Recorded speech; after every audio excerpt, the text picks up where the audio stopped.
The Reading Lantern presents Cinderella by Charles Perrault.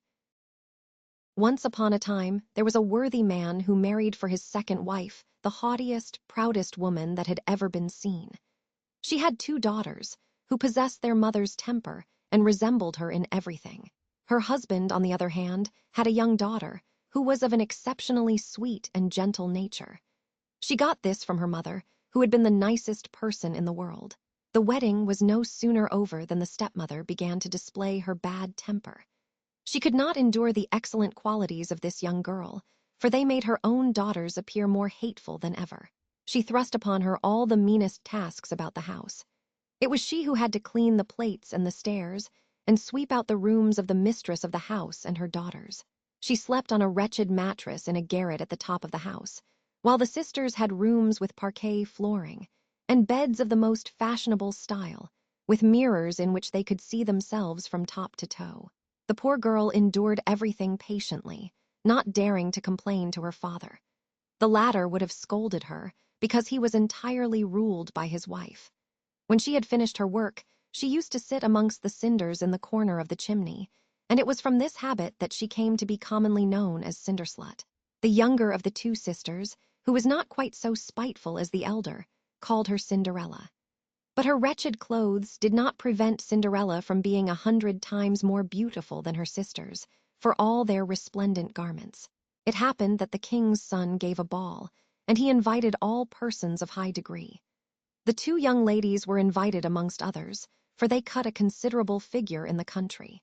Not a little pleased were they, and the question of what clothes and what mode of dressing the hair would become them best took up all their time. And all this meant fresh trouble for Cinderella, for it was she who went over her sisters' linen and ironed their ruffles. They could talk of nothing else but the fashions in clothes. "For my part," said the elder, "I shall wear my dress of red velvet with the Honiton lace." "I have only my everyday petticoat," said the younger, "but to make up for it I shall wear my cloak with the golden flowers and my necklace of diamonds, which are not so bad." They sent for a good hairdresser to arrange their double-frilled caps and bought patches at the best shop. They summoned Cinderella and asked her advice, for she had good taste. Cinderella gave them the best possible suggestions and even offered to dress their hair, to which they gladly agreed. While she was thus occupied, they said, "Cinderella, would you not like to go to the ball?" "Ah, but you fine young ladies are laughing at me. It would be no place for me."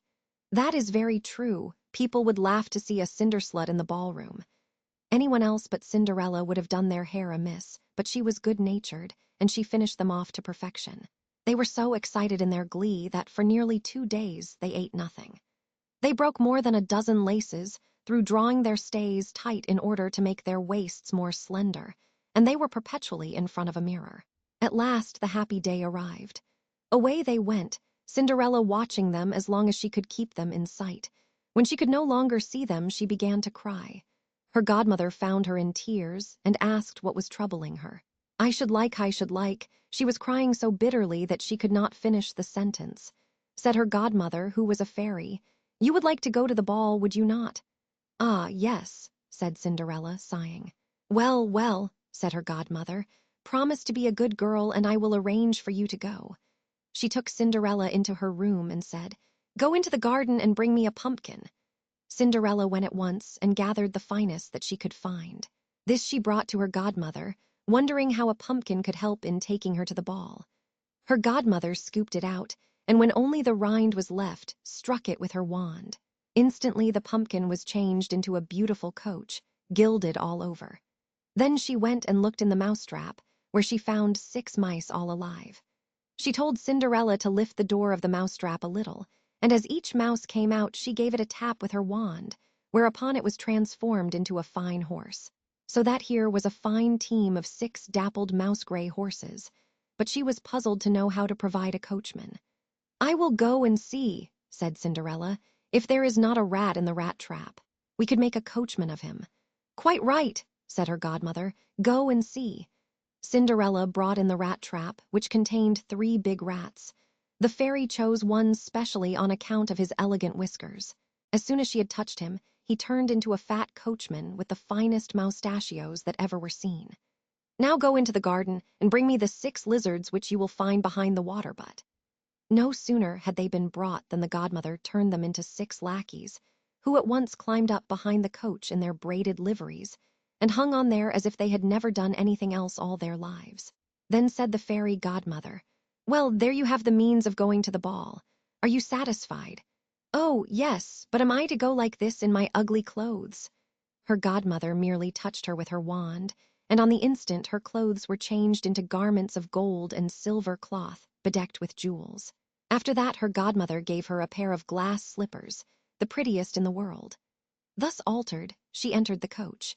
Her godmother bade her not to stay beyond midnight whatever happened, warning her that if she remained at the ball a moment longer, her coach would again become a pumpkin, her horses mice, and her lackeys lizards, while her old clothes would reappear upon her once more.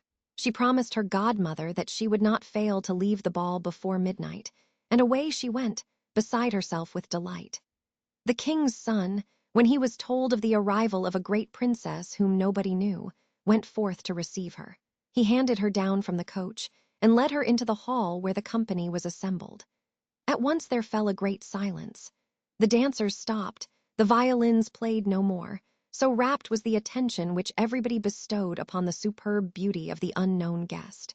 Everywhere could be heard in confused whispers, "Oh, how beautiful she is!" The king, old man as he was, could not take his eyes off her, and whispered to the queen that it was many a long day since he had seen anyone so beautiful and charming. All the ladies were eager to scrutinize her clothes and the dressing of her hair, being determined to copy them on the morrow, provided they could find materials so fine and tailors so clever. The king's son placed her in the seat of honor, and at once begged the privilege of being her partner in a dance. Such was the grace with which she danced that the admiration of all was increased. A magnificent supper was served, but the young prince could eat nothing, so taken up was he with watching her. She went and sat beside her sisters, and bestowed numberless attentions upon them. She made them share with her the oranges and lemons which the king had given her, greatly to their astonishment, for they did not recognize her. While they were talking, Cinderella heard the clock strike 11:45. She at once made a profound curtsy to the company, and departed as quickly as she could. As soon as she was home again, she sought out her godmother, and having thanked her, declared that she wished to go upon the morrow once more to the ball, because the king's son had invited her. While she was busy telling her godmother all that had happened at the ball, her 2 sisters knocked at the door. Cinderella let them in. "What a long time you have been in coming," she declared, rubbing her eyes and stretching herself as if she had only just awakened. In real truth, she had not for a moment wished to sleep since they had left. "If you had been at the ball," said one of the sisters, "you would not be feeling weary. There came a most beautiful princess, the most beautiful that has ever been seen, and she bestowed numberless attentions upon us and gave us her oranges and lemons." Cinderella was overjoyed. She asked them the name of the princess, but they replied that no one knew it, and that the king's son was so distressed that he would give anything in the world to know who she was. Cinderella smiled, and said she must have been beautiful indeed. "Oh, how lucky you are! Could I not manage to see her? Oh, please, Javot, lend me the yellow dress which you wear every day." "Indeed," said Javot, "that is a fine idea. Lend my dress to a grubby cinder-slut like you must think me mad." Cinderella had expected this refusal. She was in no way upset, for she would have been very greatly embarrassed had her sister been willing to lend the dress. The next day the 2 sisters went to the ball, and so did Cinderella, even more splendidly attired than the first time. The king's son was always at her elbow, and paid her endless compliments.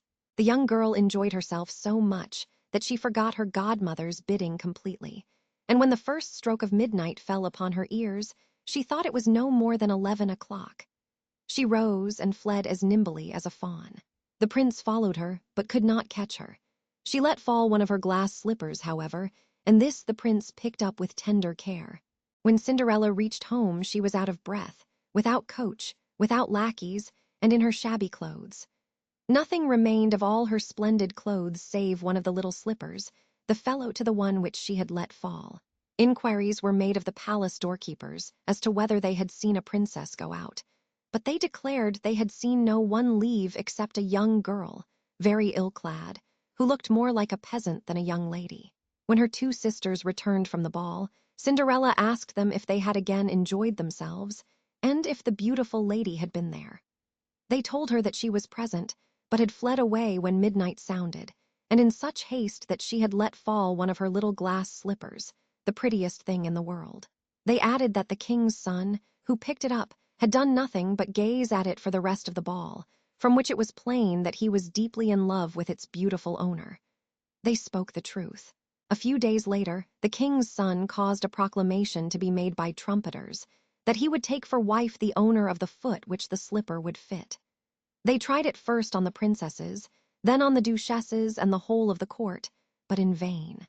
Presently they brought it to the home of the two sisters, who did all they could to squeeze a foot into the slipper. This, however, they could not manage. Cinderella was looking on and recognized her slipper. "Let me see," she cried laughingly, "if it will not fit me." Her sisters burst out laughing and began to jibe at her, but the equerry who was trying on the slipper looked closely at Cinderella. Observing that she was very beautiful, he declared that the claim was quite a fair one, and that his orders were to try the slipper on every maiden. He bade Cinderella sit down, and on putting the slipper to her little foot, he perceived that the latter slid in without trouble, and was molded to its shape like wax. Great was the astonishment of the two sisters at this, and greater still when Cinderella drew from her pocket the other little slipper. This she likewise drew on. At that very moment her godmother appeared on the scene. She gave a tap with her wand to Cinderella's clothes, and transformed them into a dress even more magnificent than her previous ones. The two sisters recognized her for the beautiful person whom they had seen at the ball, and threw themselves at her feet, begging her pardon for all the ill treatment she had suffered at their hands. Cinderella raised them, and declaring as she embraced them that she pardoned them with all her heart, bade them to love her well in future. She was taken to the palace of the young prince in all her new array. He found her more beautiful than ever, and was married to her a few days afterwards. Cinderella was as good as she was beautiful. She set aside apartments in the palace for her two sisters, and married them the very same day to two gentlemen of high rank about the court. Thank you for listening. If you enjoyed this story, don't forget to follow the reading lantern and let its light guide you to your next great tale.